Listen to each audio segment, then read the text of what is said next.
भारत की खबरों के बीच क्या चल रहा है पूरी दुनिया में, आज बताएंगे पूरा हाल, दिखाएंगे हर तस्वीर टॉप इंटरनेशनल न्यूज में। आदाब, इस्तकबाल है आपका। आप देख रहे हैं इंटरनेशनल न्यूज। मैं हूं आपके साथ सना वारिस।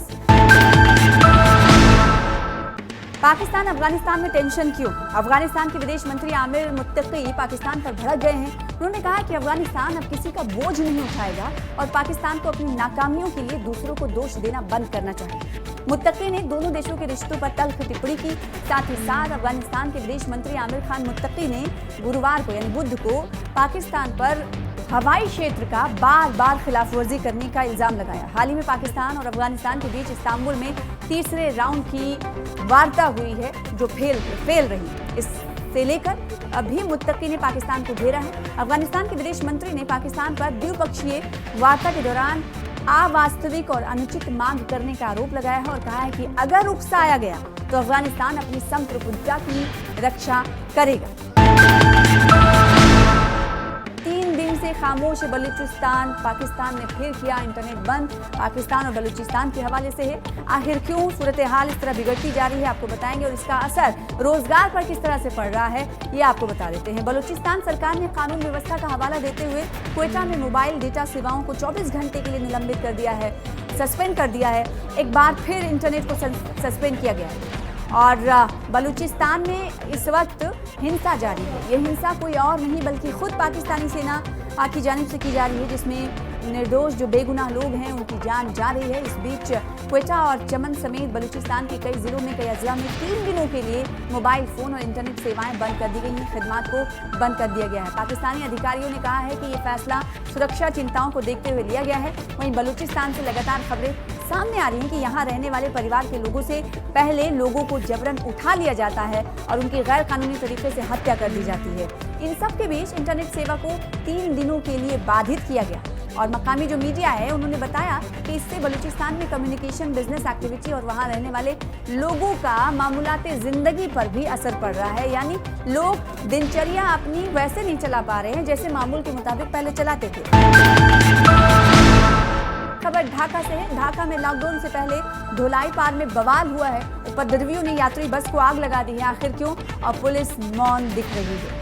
ढाका में लॉकडाउन से पहले धोलाई पार इलाके में उपद्रवियों ने एक यात्री बस को आग लगा दिया, आग के हवाले कर दिया। इंतजामिया ने स्थिति को कंट्रोल में होने का दावा भी किया था, लेकिन घटना में आपको बताएं कि कोई हताहत नहीं हुआ, जो कि अच्छी खबर है। लेकिन राजधानी में तनाव और सियासी संकट बढ़ गया। अवामी लीग ने 13 नवंबर को ढाका लॉकडाउन का ऐलान किया, तो वहीं सिटी पुलिस ने दावा किया कि हालात कंट्रोल में हैं। सिक्योरिटी इंतजाम चाको चौबंद रखने की बात खुद डीएमपी कमिश्नर ने प्रेस कॉन्फ्रेंस में कही थी। हालांकि बुध के शाम को ही इंतजामिया के दावों की खलई खुल गई, यानी पोल खुल गई, जब शाम को ढाका के धुलाईपुर में एक मुसाफिर बस को आग के हवाले कर दिया गया। शरपसंद अनासिर ने एक यात्री बस में आग लगा दी। ये घटना शाम तकरीबन 6:30 बजे की है, जिसके बाद फायर एंड फाइटर्स की टीम ने दो इकाइयों ने आग पर काबू पाया। डोनाल्ड ट्रंप की एक चिट्ठी की है जिसने हलचल मचा दी। आखिर ये चिट्ठी है किसके नाम पर लिखी गई है और आखिर इस चिट्ठी में लिखा क्या गया? तो डोनाल्ड ट्रंप की चिट्ठी ने मचाई हलचल। इजरायली राष्ट्रपति से नेतन्याहू को माफी देने की मांग। जी हां, आपको पूरी खबर समझाते हैं। अमेरिकी राष्ट्रपति डोनाल्ड ट्रंप ने इजराइल के राष्ट्रपति इसहाक हेर्ज़ोग को एक चिट्ठी लिखी है। खत लिखकर बेंजामिन नेतन्याहू को माफ करने का आग्रह किया है। ट्रंप ने नेतन्याहू की लीडरशिप की प्रशंसा की है, तारीफ की है और कहा है कि उन्हें माफ करने से ही इजराइल के मौजूदा सियासी संकट, क्राइसिस में एकता और स्थिरता को बढ़ावा मिलेगा। अमेरिकी राष्ट्रपति डोनाल्ड ट्रंप ने राष्ट्रपति इसहाक हेर्ज़ोग को एक औपचारिक पत्र भेजा है। इसमें बदनामी के मुकदमे का सामना कर रहे दोस्त बीवी यानी प्रधानमंत्री बेंजामिन नेतन्याहू को माफ करने का अनुरोध किया गया है। जवाब में कानूनी प्रतिबद्धताओं का हवाला दिया गया है और एक अखबार के मुताबिक ये चिट्ठी राष्ट्रपति हेर्ज़ोग को मिली, जिसमें ट्रंप ने लिखा है कि इस ऐतिहासिक समय में आपको पत्र लिखना मेरे लिए सम्मान की बात है, क्योंकि हमने मिलकर कम से कम 3000 वर्षों से अपेक्षित शांति प्राप्त की। एम्स्टर्डम फिल्म फेस्टिवल में दिखेगा गजा का दर्द। मोहम्मद सवाफ की नई डॉक्यूमेंट्री का ट्रेलर रिलीज हो चुका है। आखिर गजा पर सिहूनी हुकूमत की तरफ से मजालिम जो किए जा रहे थे उसे अब फिल्माया जाने लगा है। इससे पहले भी फिल्माया गया है, लेकिन एक डॉक्यूमेंट्री जिसका जिक्र इस खबर में हो रहा है वो पूरी तफसील आपको बताएंगे। मोहम्मद सवाफ की डॉक्यूमेंट्री है गजा के जुड़वा बच्चे, मेरे पास वापस आओ। गजा युद्ध में बिछड़े एक माँ और उसके जुड़वा बच्चों की दर्दनाक कहानी दिखाती है। फिल्म 16 महीनों में विस्थापन, भूख और पुनर्मिलन की जद्दोजहद को बयां करती है। इसका अंग्रेजी में नाम है गजा ट्विन बेबीज डॉक्यूमेंट्री।